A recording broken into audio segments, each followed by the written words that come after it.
That's absolutely good.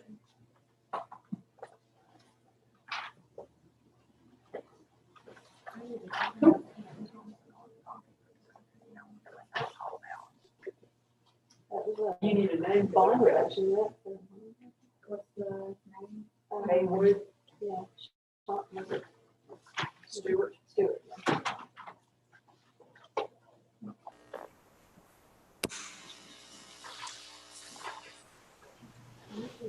Mr. Knoll, are you ready? Yeah, Your Honor. All right, court calls. Who do you have with you? Is this Mr. Royko? It is, Your Honor. Court calls 2020-236 and CR 2192. Mr. Royko set for pretrial. Judge, we've worked out all the pretrial issues and we're ready to enter pleas on both those cases. We've executed the appropriate papers.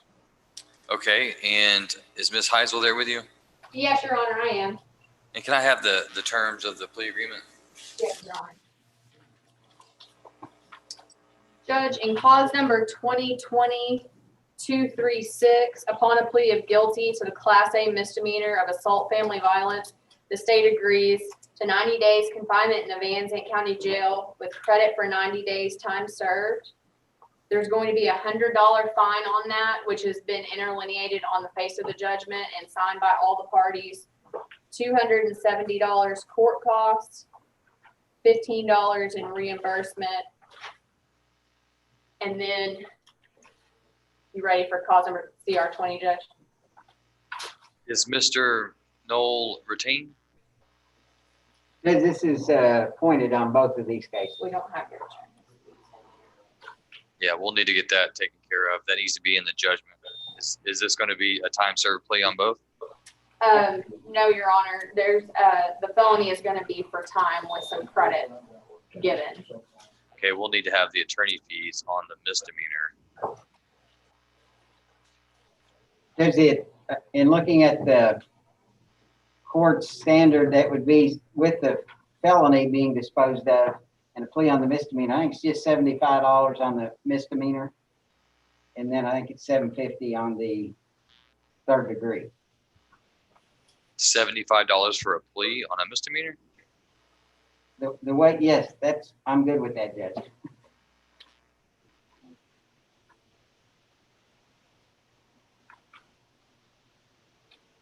think that would be for a 1245 on a misdemeanor. Well, the way it says plea or I'm good with 75 either way. On both a misdemeanor and the felony? No, it's $750 on the felony, and then the additional misdemeanor would just be $75. The problem that I see is that Mr. Royko is not going to be financially responsible for the lion's share of your fee.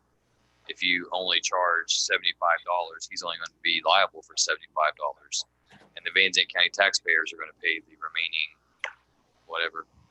What's your attorney fees on the other case? $750, $750? correct.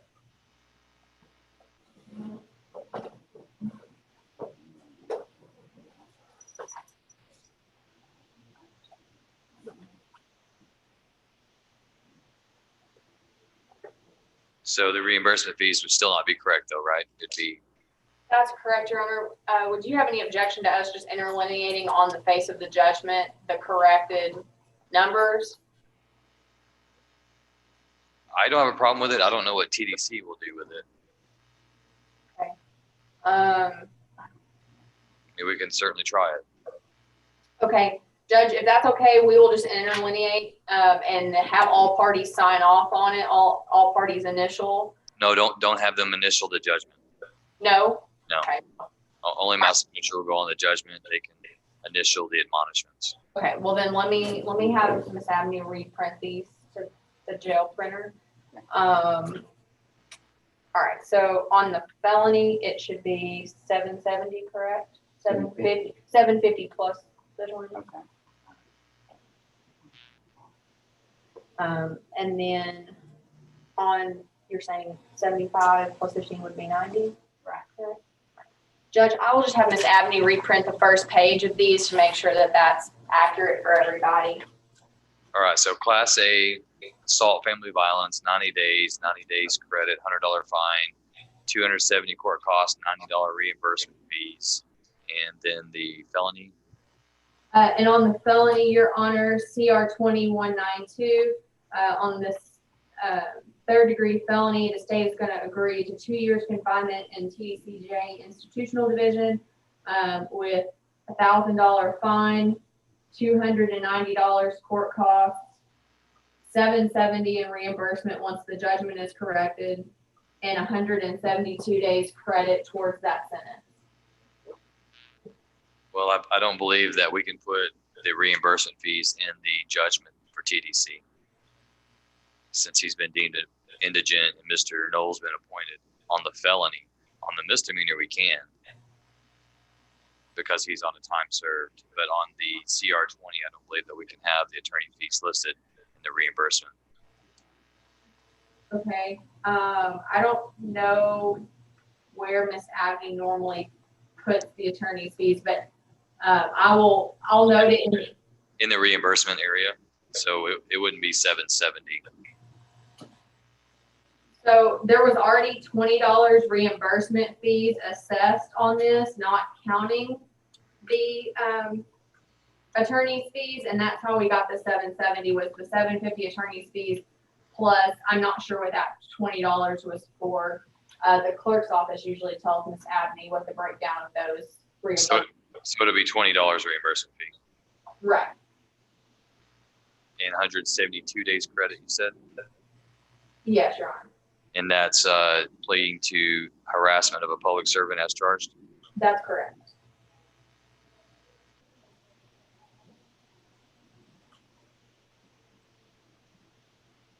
All right, anything else?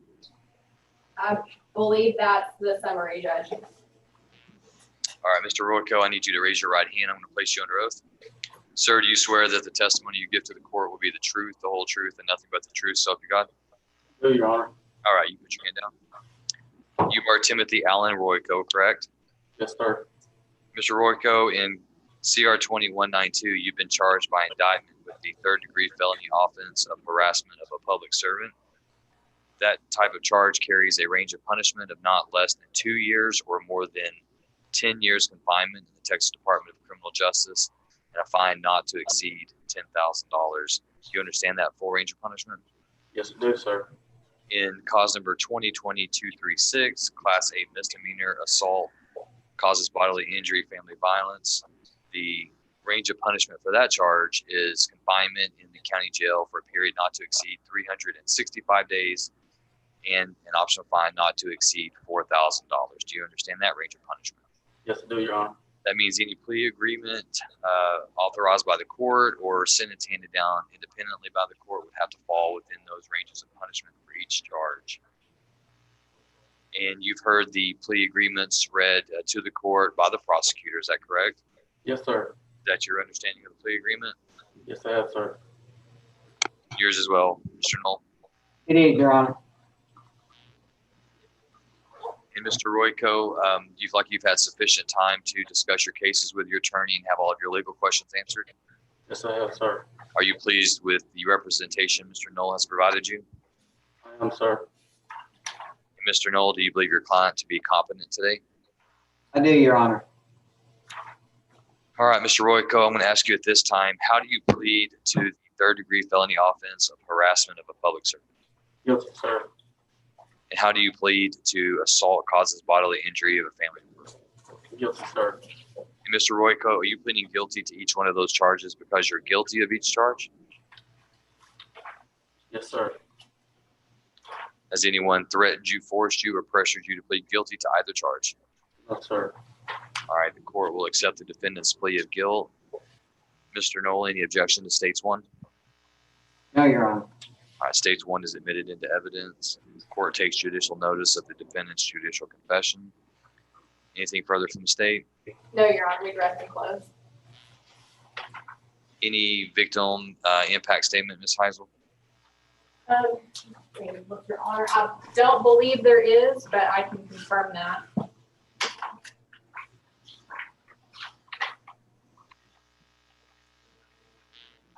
Judge, we do have an affidavit of non-prosecution on file, but we have no other documents one way or the other from the victim. Okay. Anything further from the defense? No, Your Honor. All right. And Ms. Heisel, can you give me a brief summation? Yes, Your Honor. The Van Zandt County Sheriff's Office was called out to a disturbance. When they got on scene, Mr. Royko was there with his girlfriend, I believe. Girlfriend. They had been in an altercation. The sheriff's office talked to the girlfriend, and she stated that Mr. Royko had hit her and threatened her. The sheriff's office then placed him in custody for that assault family violence offense. And Mr. Royko began screaming at officers and did eventually spit on one of the officers, leading to that third-degree felony charge. Mr. Knoll, any objection to that summation? No, Your Honor. All right, then based on the evidence before the court will find that there is sufficient evidence to substantiate the guilt of the defendant. The court will follow the plea agreements in each case. In cause number CR 20192, court assesses punishment at 2 years confinement. The Texas Department of Criminal Justice assesses a $1,000 fine, $290 court costs, orders the defendant to pay $20 reimbursement fee to Van Zandt County, and the court also awards the defendant 172 days for time served on this case. In cause number 2020-236, court convicts the defendant of the Class A misdemeanor offense of assault causes bodily injury of a family member. Court assesses sentence at 90 days confinement in the Van Zandt County Jail, awards Mr. Royko credit for 90 days of time served on this charge, assesses a $100 fine, $270 court costs, and orders Mr. Royko to reimburse Van Zandt County in the amount of $90. Mr. Royko, you hereby remanded to the custody of the Van Zandt County Sheriff so we can carry out the terms and conditions of the sentence. I'm going to have you step over with my bailiff to be fingerprinted. Good luck to you. Thank you, sir. Sir, just step over here.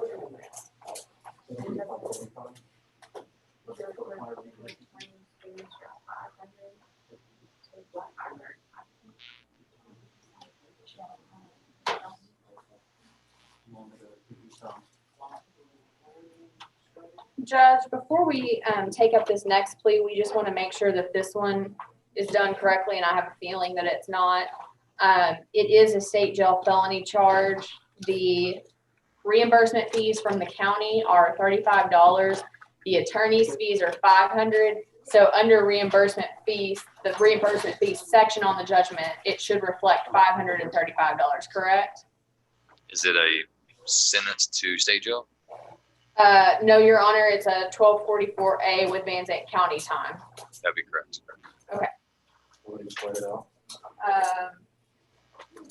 Judge, since this is a Van Zandt County time sentence, would we be able to just interlineate on the face of the judgment? What would you be interlineating? It currently reflects $35, leaving out those $500 in attorney's fees. You can correct it. Just don't have anyone initial it because I'll be the only one that signs that. You can make sure it's reflected in the written plea admonishments. The defendant can initial there. Yes, Your Honor.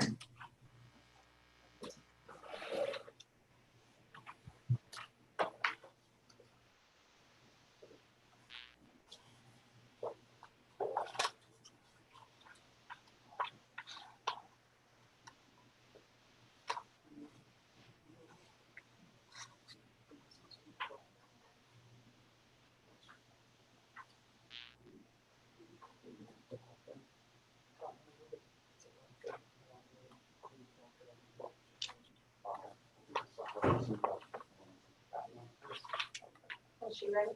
She's ready, but I think first I don't want to. It's that waiver of the range.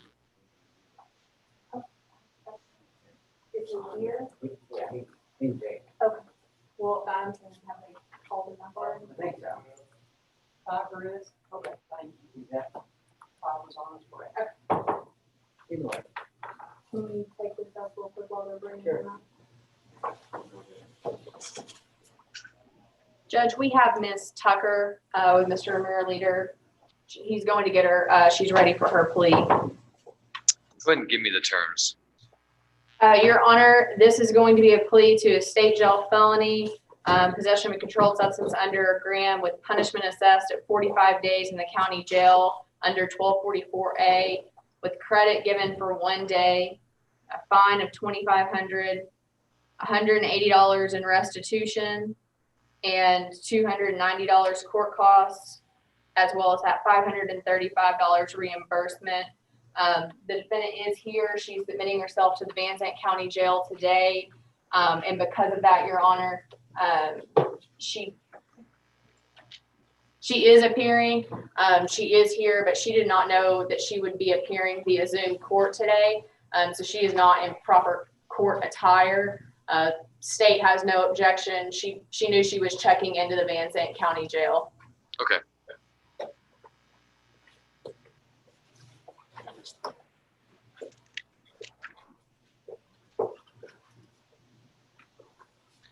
All right, this is CR 20-92, State versus Lacey Tucker. Ms. Tucker, if you will, raise your right hand. I'm going to place you under oath. Ms. Tucker, do you swear that the testimony you give to the court will be the truth, the whole truth, and nothing but the truth, so help you God? Yes, sir. All right, you can put your hand down. All right, you are Lacey Linda Tucker, correct? Yes, sir. And Ms. Tucker, are you a United States citizen? Yes, sir. Do you read, write, and speak English? Yes, sir. Ever been diagnosed with any type of mental condition? I had a brain injury when I was 15.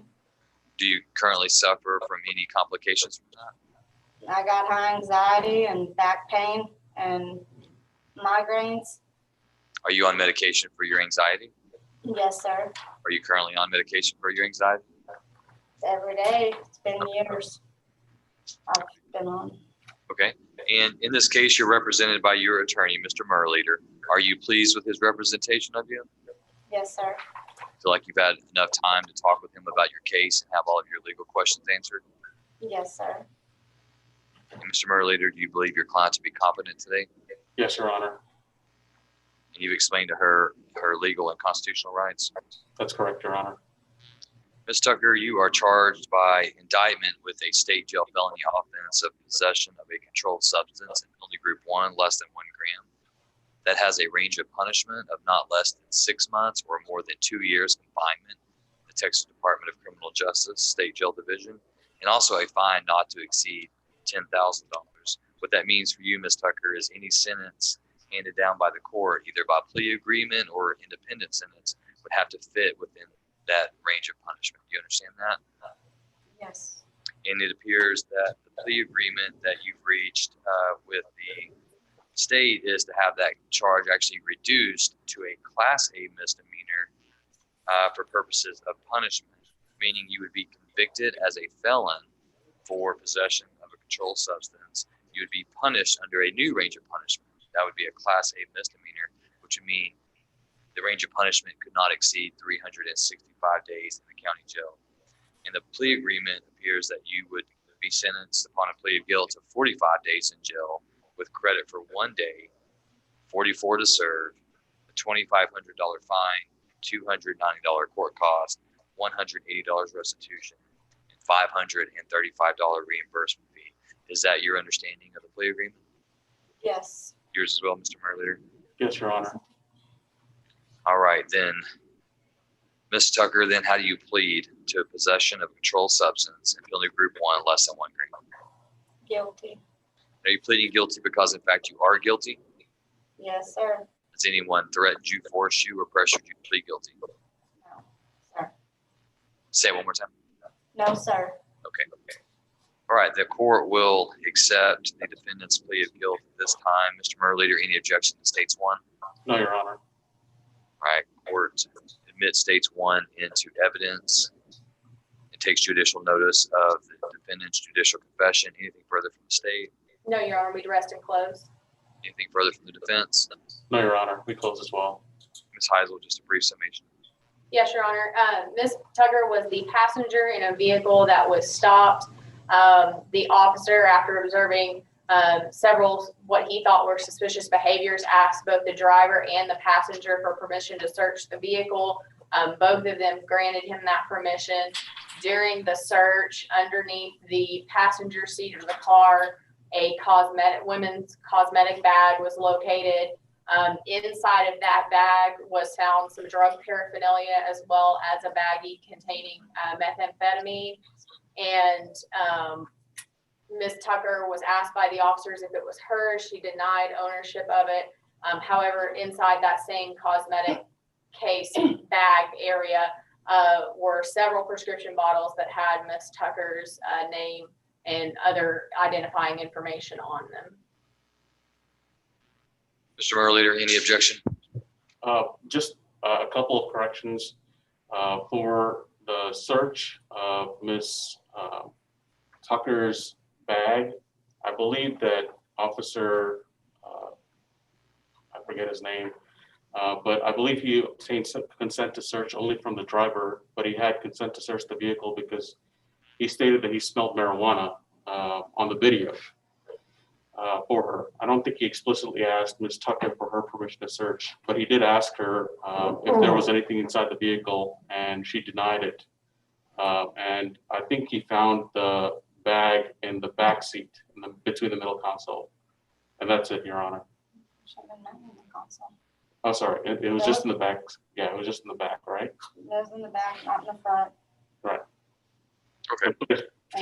She is pleading guilty to that as hers. Okay. Then based on the evidence before the court will find that there is sufficient evidence to convict Miss Lacey Tucker of the offense of possession of controlled substance. Penalty group 1, less than 1 gram. Court assesses punishment in accordance with the plea agreement under section 1244A.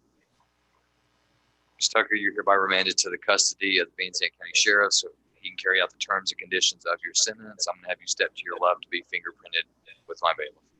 Okay, do we need to ask them about the pills? Because I've been on them for years and I need them.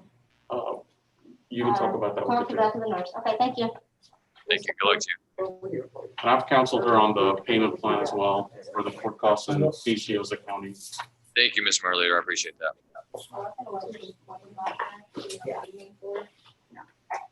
Ms. Heisel.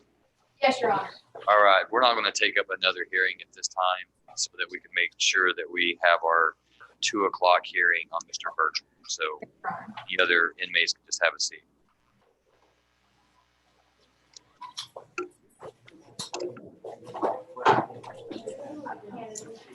There should be another one planned for it. She has to be taken. FYI. Judge, are you okay if I mute on our end? Yes, ma'am.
Dr. Chava, are you there?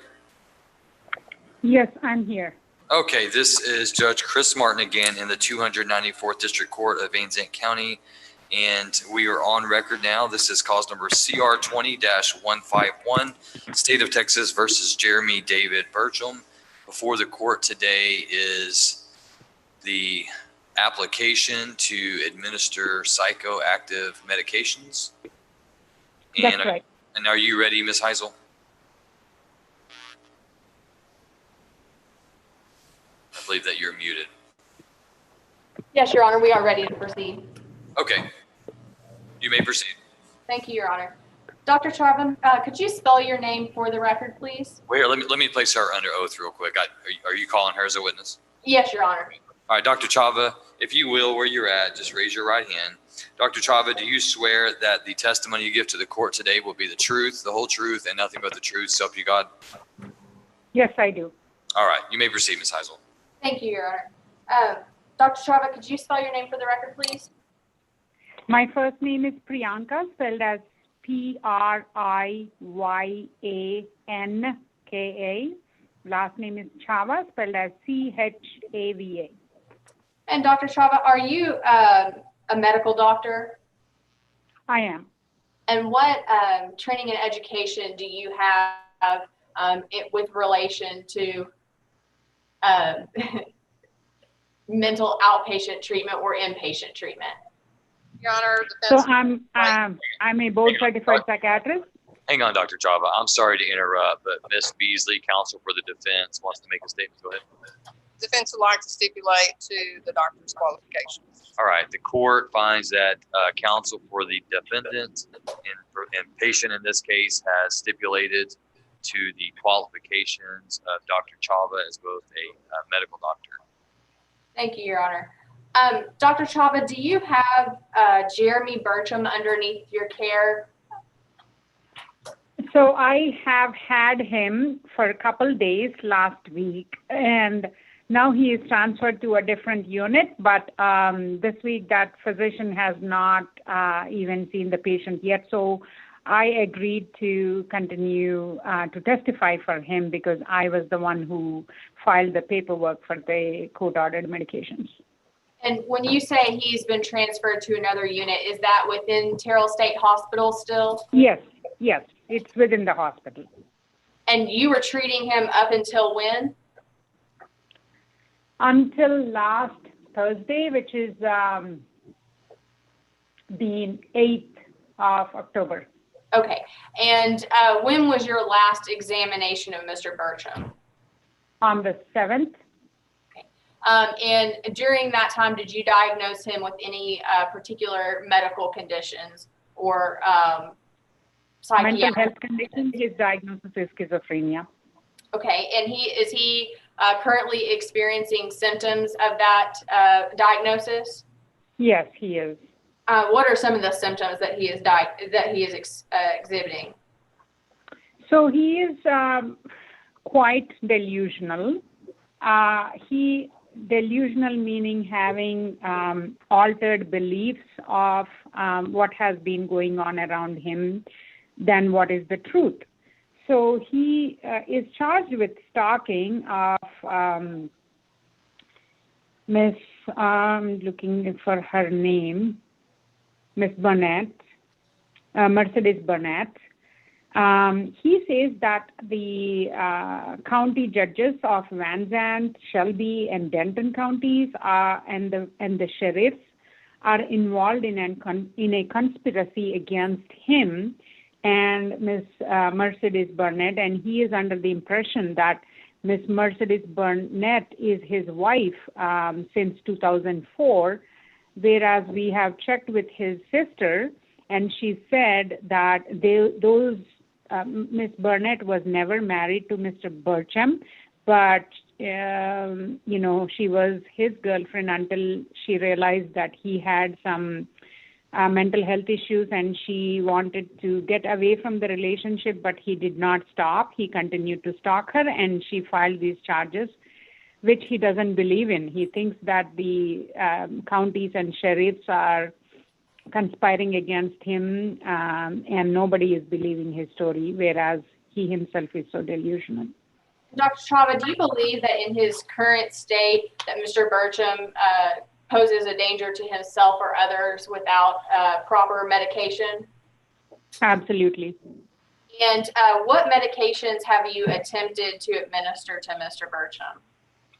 I couldn't even attempt because, when I offered him that I could give him some antipsychotic medications given his delusions, he right off the bat refused, saying that he doesn't have any mental illness and that he prefers not to take, because without a patient signing a consent for medication, I won't be able to prescribe any medications.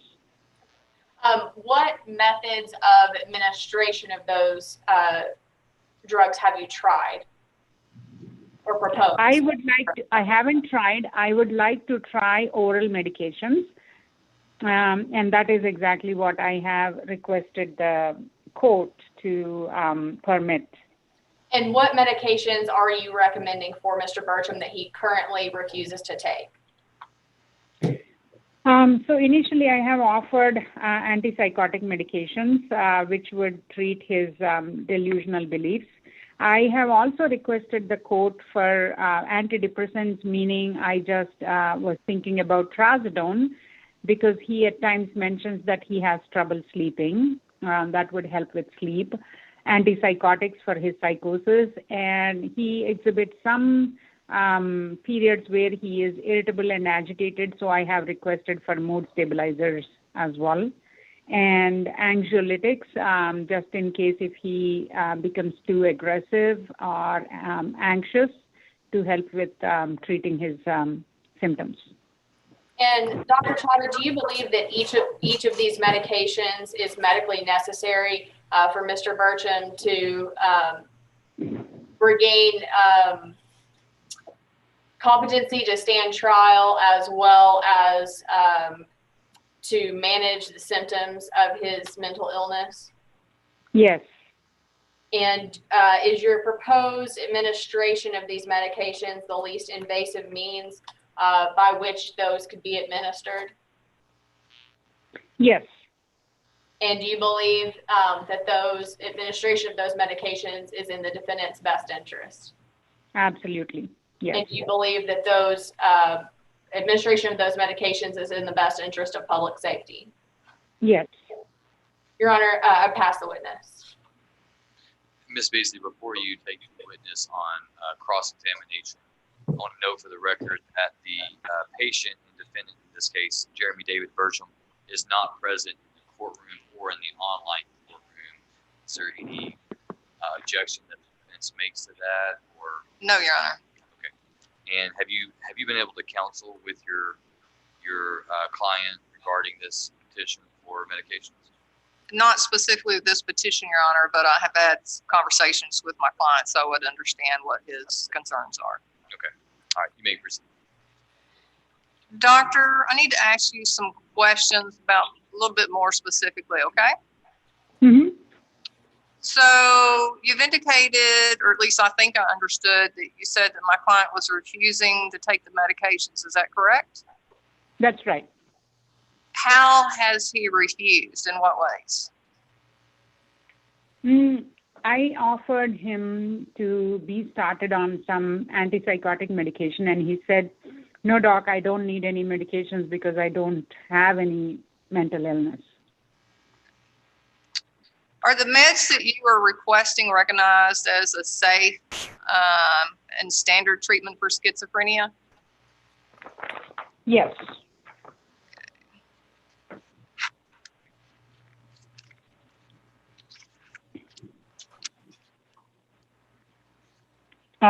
Yes. Did you hear me? Did I get cut off? Yes. Well, back to when you were talking about he was refusing, has he done that on one occasion or more than one occasion?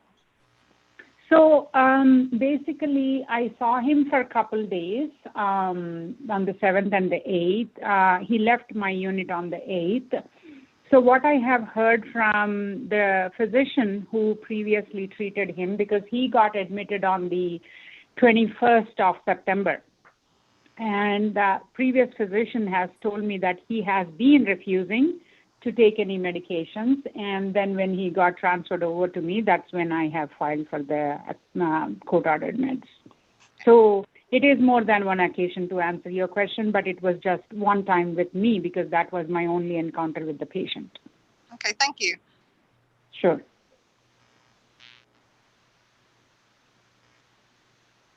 I believe you mentioned when you were being asked questions by the prosecutor that he has become agitated. No, I said that if he becomes agitated, that we will have to get him some mood stabilizers and anxiolytics. Okay, so at this point in time during this hearing, you've not seen any occasion where he's actually become agitated himself. Is that correct? Yeah, that couple days that I had him on my unit, I haven't witnessed him getting agitated, nor did my staff report anything in those lines. And you said that he'd been transferred to a different unit.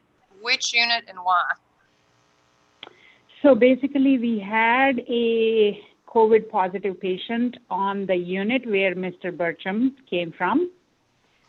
So they took him back because they didn't want him to expose to the other patients on my unit, because my unit has no COVID positive patients. This COVID has been just literally driving us crazy in the hospital.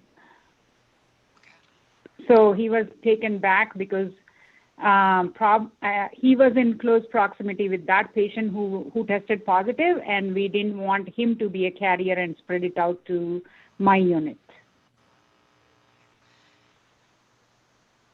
In your petition, there lists 3 separate ways that the medication can be administered. Mm-hmm. Oral, intramuscular, which I assume is a shot, correct? Right. And then the nasal gastric tube. I assume Right. oral is a possibility if he voluntarily agrees to take the medication. That is the standard route, yes. And if the court orders and grants your petition, will you ask him prior to administering the medicine if he will consent to it voluntarily, or will you just outright just go give the shot? No, absolutely. We always encourage the patient to take medications orally, and when they refuse and it's imminent based on his behaviors, that's when they will receive a backup injection. But otherwise, it's always oral. Are there any other medical alternatives to these medications that might be able to be used instead of the ones that are requested? Not at this point, no. Do you agree that forcing Mr. Burcham to take the medication against his will is a significant intrusion into his liberty and freedom? Objection, Your Honor, calls for speculation. It calls for expert opinion. I'm going to sustain the objection at this time until she's been qualified to answer that. Do you agree, doctor, that it is a significant event for you as his treating physician at this time to request for the court to grant a force med petition? That's right. And I also understand that this, unless it was absolutely necessary, I wouldn't even have requested for this petition. Do you believe that these force medications will significantly further the possibility that Mr. Burcham will obtain competency sometime in the near future? I think, getting him stable with his medications, basically treating his delusions, would enable him and get him in a better understanding so he can learn the competency material and get competent. Do you believe, in your expert opinion, that the meds requested are medically appropriate under these circumstances? Absolutely.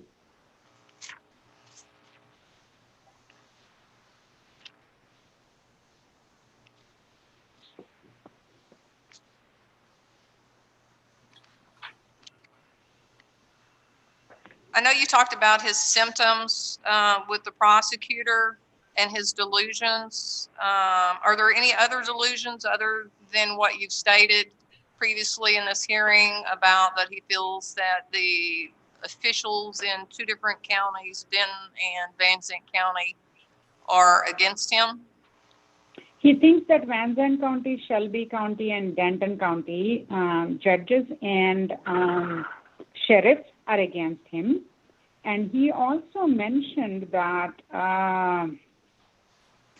that Van Zandt County sheriffs and judicial system has killed at least 25 people who are involved in this conspiracy, and that they are trying to cover up the whole deal, and mentioned that he has written all of this to the FBI and is waiting for a response from them.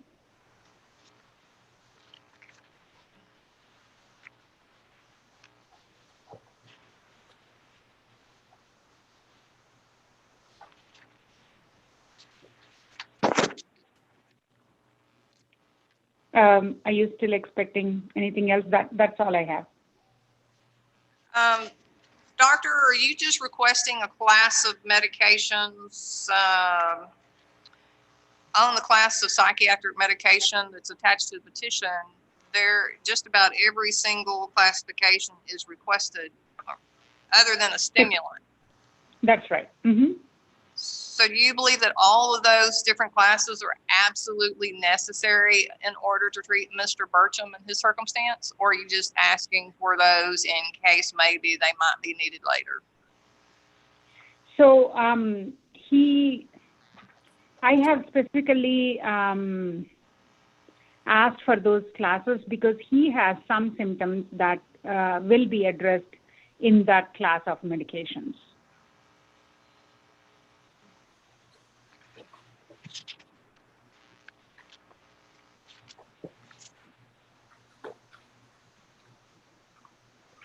Pass the witness. Ms. Heisel, any additional questions for Dr. Chapa? No, Your Honor. State would rest and close. Anything from the defense? Yes, Your Honor. I just would argue to the court that this is a major. Well, let me ask you something. Sorry. Do you have any more questions for Dr. Chapa? No, Your Honor. Any objection to her being kindly excused? No, Your Honor. Ms. Heisel, any objection? No objection, Your Honor. Dr. Chapa, thank you. You are free to go. We appreciate your patience and cooperation today. Thank you, Your Honor. So are we, am I going to hear from my court office as to what your judgment is? Yes, we'll be in contact. Okay, all right. Thank you. Thank you. You're welcome. Bye-bye. Okay, Ms. Heisel, do you want argument? Yes, Your Honor. We would just ask the court to approve the application as noted in Dr. Chaba's testimony.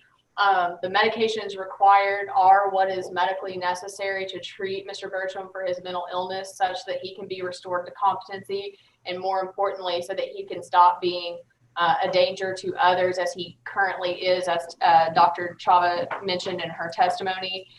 She also said that these are the least restrictive, basically minimum ways to get these done absent Mr. Burcham's willingness to take them, which at this time he is rejected. So we would ask that the application be granted by the court.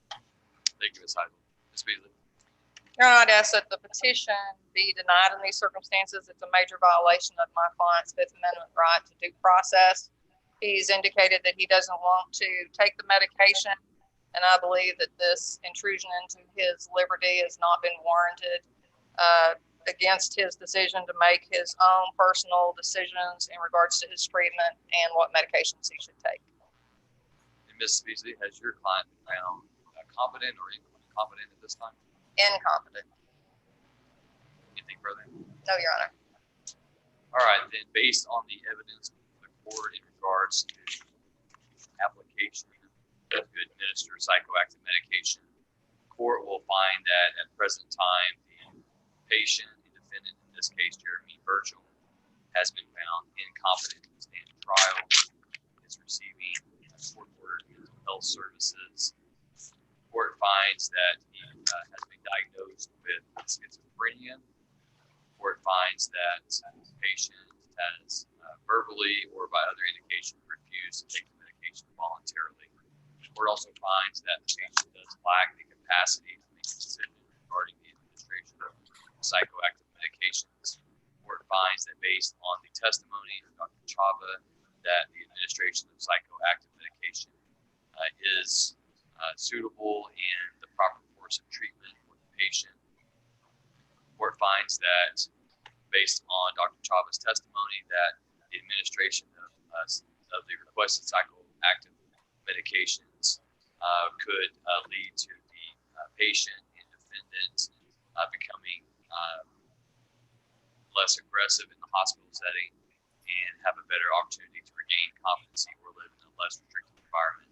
The court also finds that if Mr. Bertram was not administered the medication, that he may continue emotional suffering, may continue to pose a danger to others, and is unlikely to regain competency to stand trial or be released to a less restricted environment. The court finds that all reasonable, less restrictive, and less violative alternatives to the administration of psychoactive medications has been considered, and that the administration methods as outlined in the application, be it orally, by request, or through shots, intramuscle, or also in the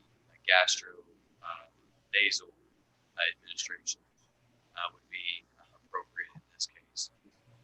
The court hereby, with those findings, grants the application to the Terrell State Hospital to administer the psychoactive medications in the classes of antidepressants, antipsychotics, sedatives, hypnotics,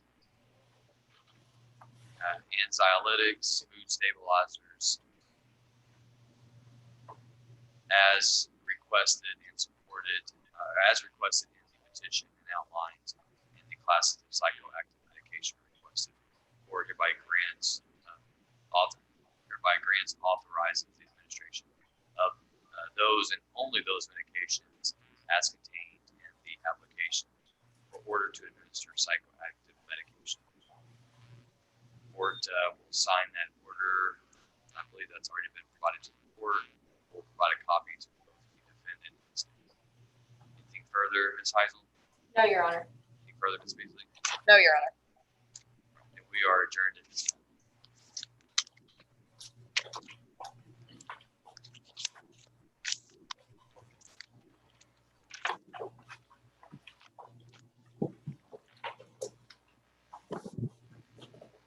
Bailiff, who do we have ready now? The jail.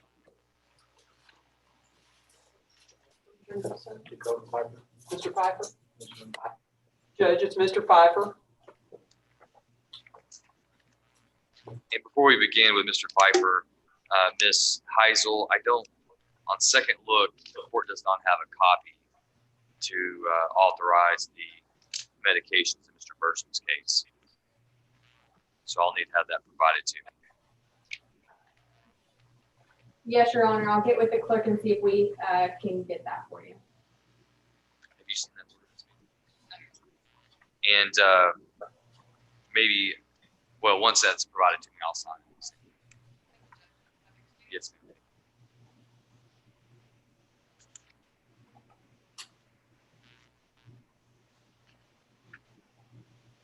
All right, court calls CR 2266, State versus Dakota Anthony Pfeiffer. Is it Pfeiffer or Pfeiffer? Piper, Pfeiffer. that's fine, yes, Your Honor. All right, I believe we're set for arraignment today, Mr. Knoll, is that right? That's correct, Judge. I did obtain a copy of the indictment in this case. We've reviewed the indictment. We have executed a waiver that I'll get to the court. We've entered a plea of not guilty. We've requested some discovery, and I think it will be added to the portal here pretty quick. We just need a reset for pretrial. Okay, so for purposes of arraignment, the court will find that Mr.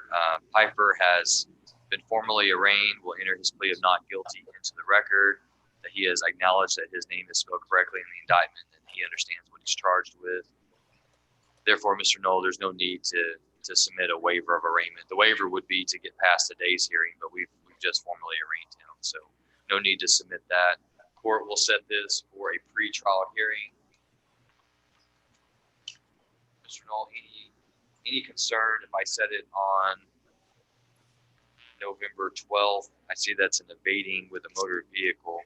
The discovery doesn't look like it would be too terribly complicated, and this is an assumption the court's making, but do you have any objection to that? Do you believe you need more time? Judge, I think the main thing, I actually got a copy of the probable cause affidavit, so I know the shorthand version would be any videos that are there. I guess we can go ahead and set it then, and then just inform the court how we're getting along then, I guess. Okay. Then the court will set this for pretrial on November 12th at 1:30. Mr. Piper makes bail. Obviously, the hearing time will be at 9 a.m. Otherwise, he'll be on the jail docket at 1:30. Thank you, Judge.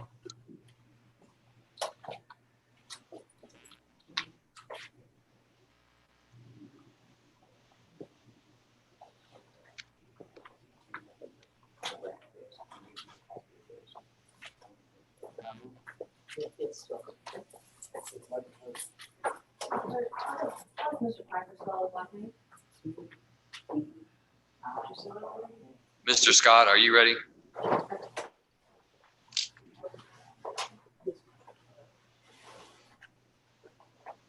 Your Honor, I need to talk to my client. Apparently, they're only bringing one inmate out at a time. Okay, is Mr. I was going to inquire, is Mr. Turner in our custody? He is, Your Honor. He's handled his federal case. He got something like 7 years. Okay. Well then, yeah, my apologies. I really just assumed that we were going to be making an announcement that he was still in federal custody. And okay, yes, I'll recall the case whenever you're ready. Okay, thanks, Judge. There's a chance we may be able to resolve that today. Yes, sir. Thank you.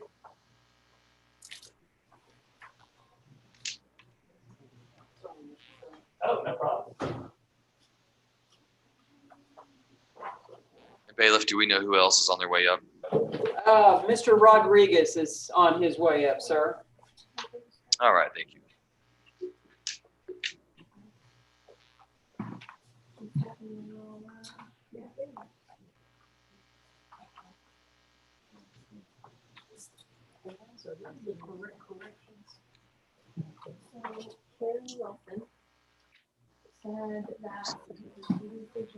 And just for the record, in cause numbers 2017-410 and CR 17-107, State versus Cody Pickett, Mr. White previously requested the court set Mr. Pickett for a plea or custody status on November 12th. Court granted that. And then also Mr. Abram Rice, CR 1965. Mr. Nolan White has visited with his client and submitted an appearance and announcement form resetting that on the basis of potential new charges also on November 12th, 2020.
All right, this is CR 19-273, State versus Anthony Lee Rodriguez. And Mr. Murleader, what are we doing today? Your Honor, we're going to ask the court to reset the case. He has been indicted for a state jail felony in the county court of law. His family is going to be hiring us on that case as well. We haven't been retained yet, but as soon as we do, I would like to transfer that case to the 294 District Court so that we can resolve both this MTA, MTR, as well as the pending state jail felony together. Any objection from the state? No, Your Honor. And how recent he has been indicted? Do you know when he was indicted, Ms. Heisel? I can look, Judge. I believe it was in April of this year, Your Honor. Has he already had settings in the county court of law? No, Your Honor. But he has a setting there later this month.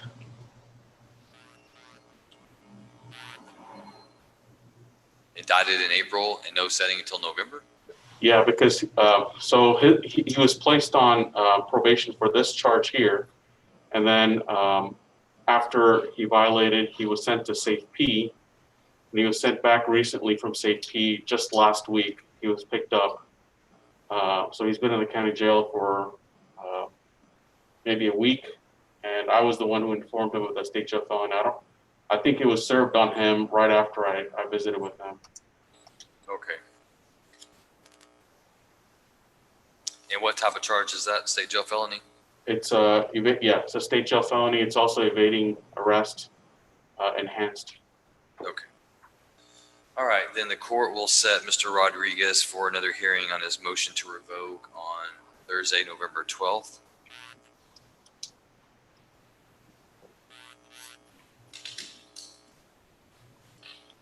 And Mr. Murleader, you indicated that you're going, if you do get hired, that you'll file a motion to transfer. That's correct, Your Honor. And you believe it is your client's intention to hire you soon on that case so that it's not running on a separate docket with no hearings? That's correct, Your Honor. I believe he's going to hire us. His family was supposed to hire us by the end of this week. So I'll get that submitted as soon as possible. Okay.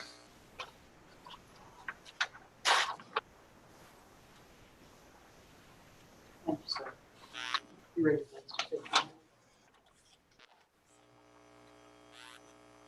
Judge, that's all I have for this client. May he be excused? Yes, we'll see you on November 12th, Mr. Rodriguez. All right, thank you. I'll come see you after I get to the discussion. Okay? All right, thank you. She's bringing Mr. Jackson up. Okay, thank you. Yes, Kurt.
Mr. Murray Leader, is this Mr. Jackson? Yes, Your Honor. This is CR 2170, State versus Bruce Lynn Jackson. We're set for pretrial today. Judge, at this time, we are not ready. I'm asking for a reset because we've been informed by the state that the state plans on filing a Brooks notice to enhance Mr. Jackson from a 3rd degree to a 2nd degree. Along with that, we have not initiated any plea negotiations with the state, and Mr. Cox was not here yet, so I'll be asking for a reset so we can do that and get a plea offer for Mr. Jackson. But I will say that all the discovery is complete, and I've reviewed all the discovery. I've yet to review the surveillance video with Mr. Jackson, but we received all the discovery in this case. Okay, rather than resetting pretrial, then what I'll do is I'll just find that since there's no contested pretrial motions on file or evidentiary hearings requested, the court will set this for docket call, and that will give you time to work with the state. Yes, Your Honor. We'll set this for docket call on November 12th at 1:30, as long as Mr. Jackson is in jail, 9 a.m. if he is on bail. Bone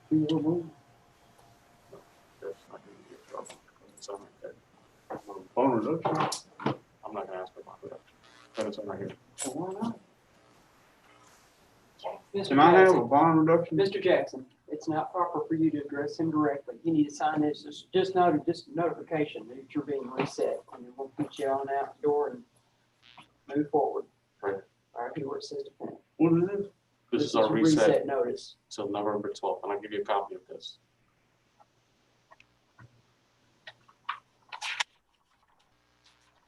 Well, how come I'm not getting PR or a PR bond reduction or nothing? You're not entitled to a PR bond. On this? Come on, Mr. Jackson, come on, let's go.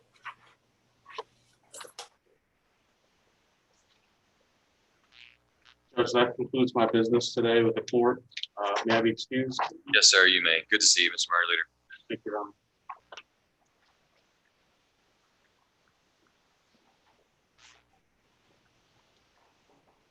I'm trying to print this for you, or just, one Rodriguez. I'm just gonna mute this until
Is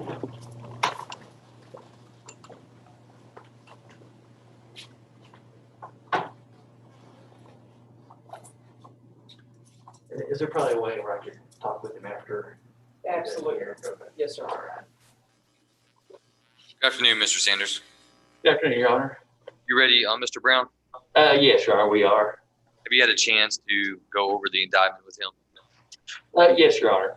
Is his name spelled correctly? Oh, yeah, yes, it is. Do you waive the formal reading of the indictment? Yes, Your Honor, we would waive the formal reading of the indictment. Enter a plea of not guilty this time. All right, court will enter Mr. Brown's plea of not guilty into the record. Court will show that he's been formally arraigned and will set a pre-trial in this matter. Mr. Sanders, are you available on November 12th? Yes, Your Honor, that should be fine. All right, we'll set this for pre-trial on November 12th at 1:30 if Mr. Brown is on bail, at 9 o'clock if he is on bail.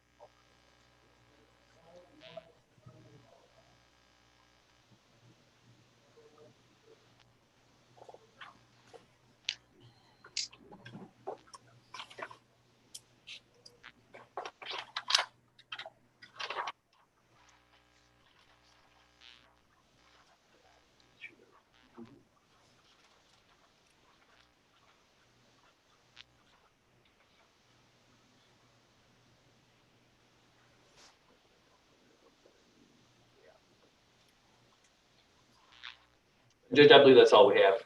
All right, we'll see you back on the 12th, Mr. Brown. November. Thank you, Judge.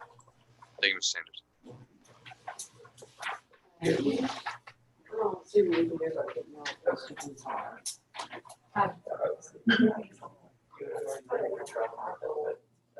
I guess not. It feels like we've had this case for, maybe that's it. But, yeah. If it's just a moment.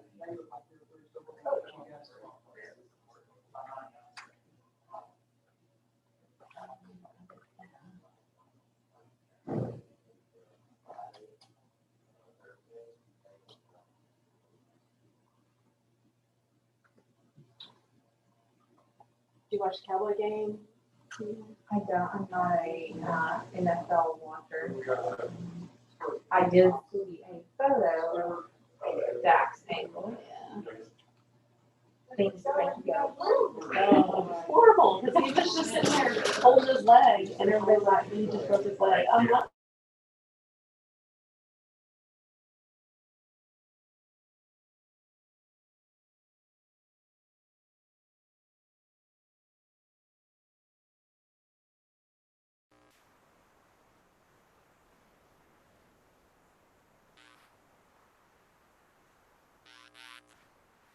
Bailiff, you'll have to unmute the jail court. There we go. All right, Mr. Scott, are you ready on Mr. Turner's case, CR 19-209? Well, I'm here and ready, but we don't have anything resolved. We were going to ask the court for another court date, maybe next Tuesday at 1:30. For a plea? Well, What would we be setting it for? Judge, if we could just set it for status, there is a pending asset forfeiture case that is related to this matter, and we plan on resolving both of them at the same time. I just don't think we have an agreement yet as to how they will be resolved. and I don't represent Mr. Turner on the asset forfeiture, but I told the state I'm willing to give him any offer they may have to resolve that case. And I told him he has the right to hire an attorney, and I recommended he hire an attorney on that to advise him on it if he has any questions or wishes to fight that asset forfeiture. I believe I already have about 30 cases set for next Tuesday. And what would we be setting this for? Judge, we would request setting it for status. Status of what? Your Honor, just status regarding the asset forfeiture case. Ms. Curry is handling that, and Mr. Cox is handling the criminal matter. I'm basically just standing in for both of them today. I was not aware that Mr. Turner was back from federal custody back here in Van Zandt County. So we were not prepared to proceed today, but we will have those issues resolved by the next setting now that we know that he's here.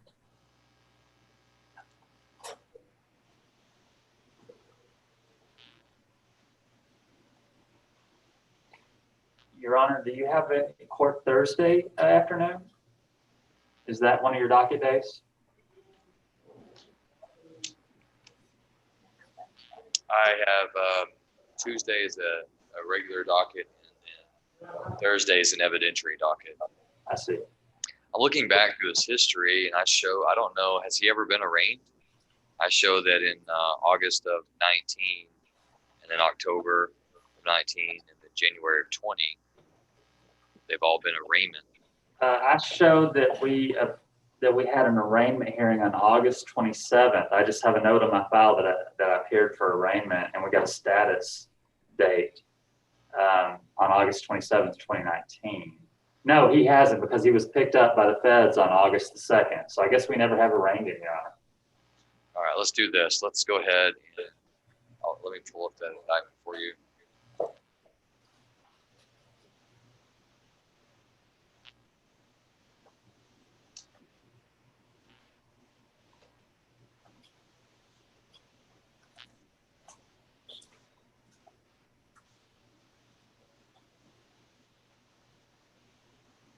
Mr. Scott, can you see that? And Your Honor. Cantrell, is your name spelled correctly there? Yes, sir. Okay, we see the top, Your Honor. So it's charging you with, it says you then and there while using a vehicle intentionally fled from a person you knew to be a peace officer. And that's what the charge is that you have here. Yes, sir. It's third-degree felony. And at this point, we'll just enter a plea not guilty. Your Honor, we've gone over the indictment, and his name is spelled correctly. He understands the charge against him, and we will waive formal reading of this indictment and enter a plea of not guilty to it. All right, court will enter Mr. Turner's plea of not guilty into the record, and we will set this for pretrial.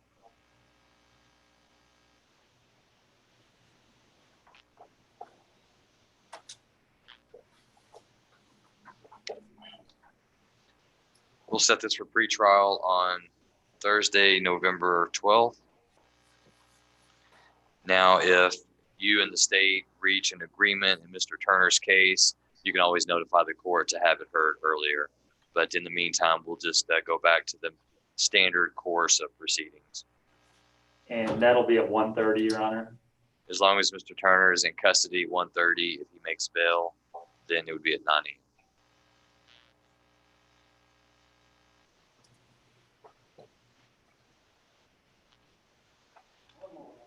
So we'll need to execute a notice of setting for Mr. Turner, and then we'll get the white copy, he'll get the yellow copy.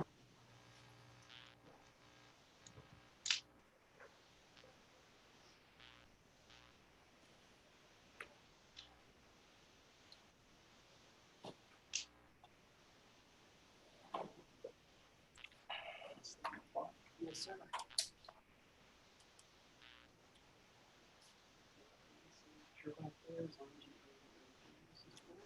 Okay, sign there. It says that you've got to appear.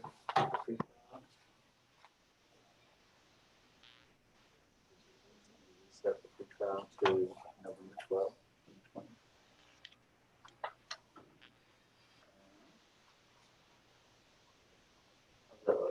That looks good. The time.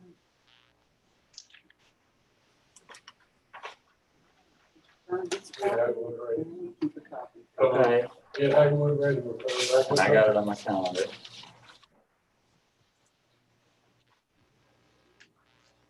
John, I'll just have Danny let you know if we'll dispose of it before then. Okay, wonderful. Like I said, those are questions I can't answer. Gotcha. All right, Mr. Turner. We'll be adjourned in this matter then. Have you in the afternoon? Thank you, Your Honor. May I be excused? Yes, sir. Thank you, Mr. Scott. Good to see you. Yes, sir. Good to see you. Right. Do we have Mr. Haywood on his way up? He is on his way, Judge. He's the last, is that correct? Yes, sir.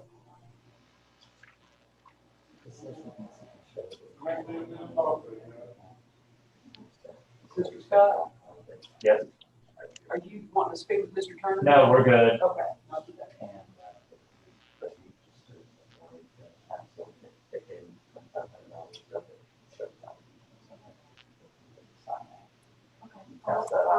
I surely will. But I advise him not to confess it.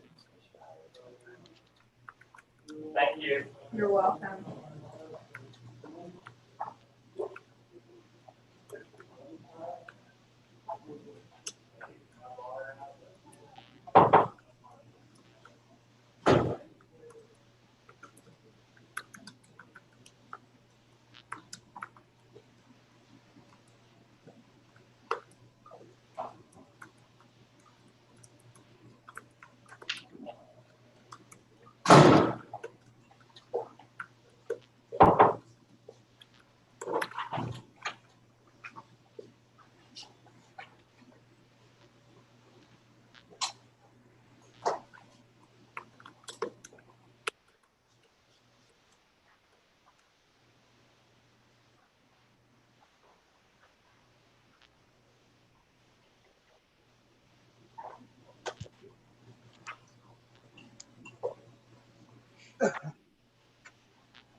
Hattie's an overachiever. She's sending us referrals for January. Oh, goodness. What is she doing? Hattie's hyper organized. Oh, yeah, she is.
Yes. I'm right here. So, Judge.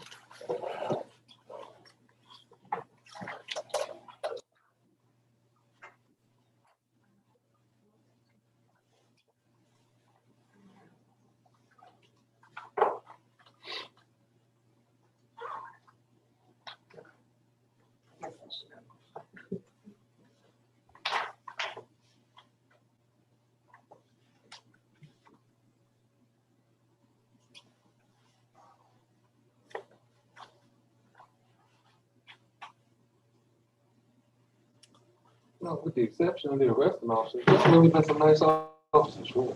Thank you.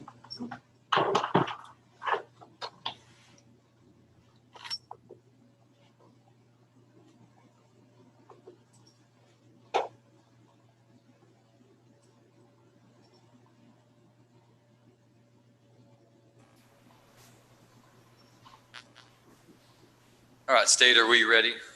Yes, Your Honor. Ms. Thompson, are you ready? Yes, sir, I am. Court calls WR 20-58. This is State of Texas versus Stuart Haywood, and this is Ms. Thompson, I believe you're writ for, is it bail reduction? Yes, sir, it's for bond reduction. Okay. And are you going to call Mr. Haywood to testify? Yes, sir, I will. Mr. Haywood, if you will, raise your right hand, sir, best of your ability. Sir, do you swear that the testimony you give to the court will be the truth, the whole truth, and nothing but the truth, so help you God? I do. All right. You may put your hand down. Go ahead, Ms. Thompson. Mr. Harewood, could you see me? I'm waving my hand. Yes, ma'am. Okay. You understand the purpose of today's hearing, is that right? Yes, I do. I'm going to ask you a few questions, sir. Do you have a job? No, I do not. Okay. How long have you been unemployed? Since about four or 5 months. Okay. Have you attempted to get a job? Well, actually, I'm remiss. I had a job briefly for about 2 weeks, a month ago. Okay. And what happened with that job? They shut down because of COVID. Okay. Do you own a car? It's impounded, yes. Okay. Is it owed on or is it paid off? $600 on it. Okay. Have you checked with the bondsman to see if they could help you with making the bond at what it currently is, which is 10,000? I've been trying to call, but I've been unsuccessful in getting anyone to answer. Okay. Do you have any family or friends that can loan you this kind of money or assist you with this? Not that much. My ex-wife, who I'll be living with, just had hip replacement surgery. I'm supposed to be helping her with that. So Okay. she's going to be off until December. Okay. But in nutrition, so. All right. If the court were to grant you a bond reduction here today, where would you be living at? At my the house with my ex-wife, 2410 Wilmer Drive, Grand Prairie. In Grand Prairie, Texas. Yes, ma'am. And how long have you been staying there at that residence? Even though we're divorced, we still remain friends, so that's my residence. No, sir. The question was, how long have you been staying there at that residence? Let's say 10 years. Okay. You understand if this court grants you a further bond reduction, that you're going to be responsible for appearing for all hearings and all settings. Do you understand that? Yes, ma'am. Okay. If the court was to reduce this bond to 5,000, do you think that's about an amount you might could make bond on? As crazy as it sounds, a little bit less would probably be easier. Okay. Pass the witness, Your Honor. Ms. Heisel? Your Honor, I have no questions for this witness. Okay. And is Mr. Haywood only incarcerated on possession of controlled substance? As far as I know, Your Honor, that's the only charge that he has. Your Honor, he's booked in on 2 charges: state jail felony possession under a gram, for which the bond is 10,000, and driving while intoxicated, I believe it's Class B, DWI first, judge, with a bond of 2,500. Ms. Thompson, do you want to ask any questions about that? Yes, Mr. Haywood, did this charge with possession of controlled substance, did that arise out of the same offense as the DWI? Yes, I called the police. Yes. You called the police? Yes, ma'am. Okay, why did you call the police? Called the police because I was honestly doing drugs with somebody earlier that day about 3 o'clock and believed that they gave me something I shouldn't have had. Okay, And that's far enough. I just kind of wanted to see what direction you're going with that.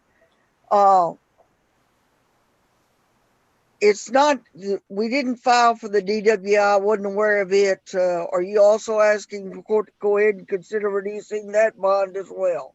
yes, ma'am. Okay, so it's 2,500 on its face. What are you asking the court to reduce that to?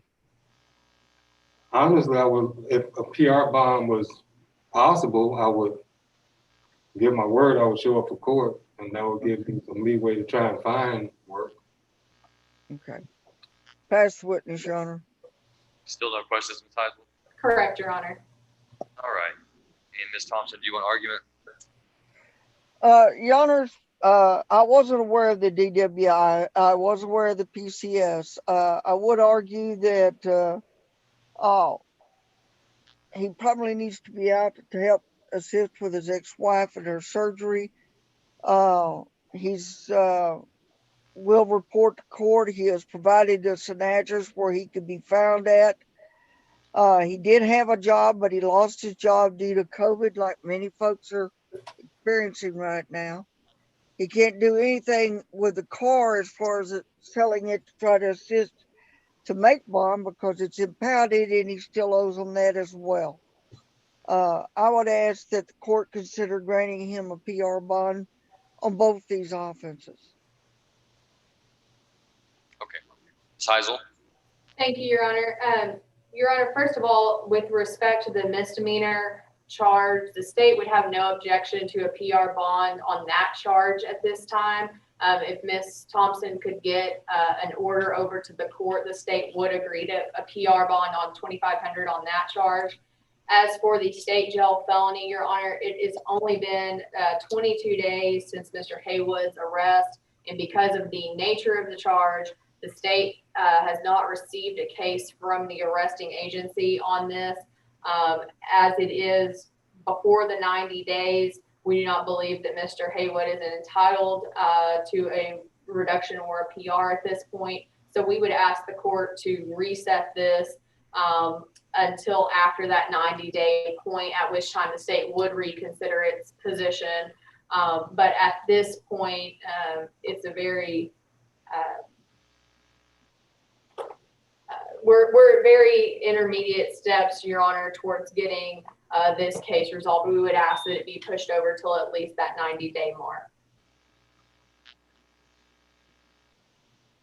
So the evidence that's before the court is that Mr. Haywood is not a Van Zandt County resident, but lives in Grand Prairie, but was doing drugs here in Van Zandt County and got a DWI here in Van Zandt County.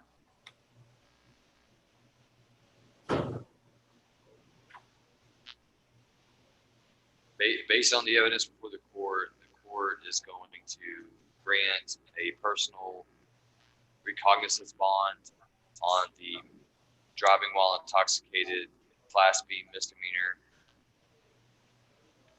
Court is going to deny the request for reduction in bail on the possession of controlled substance less than 1 gram.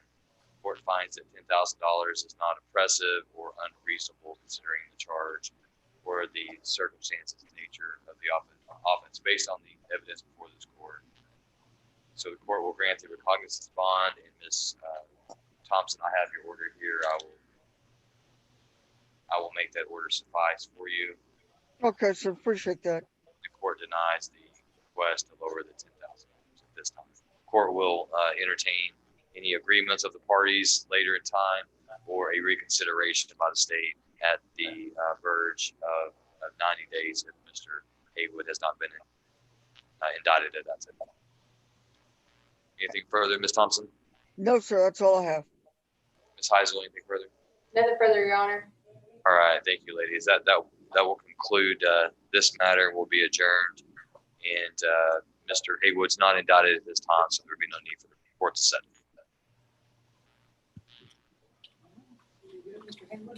Step back out with Tiffany Jasper.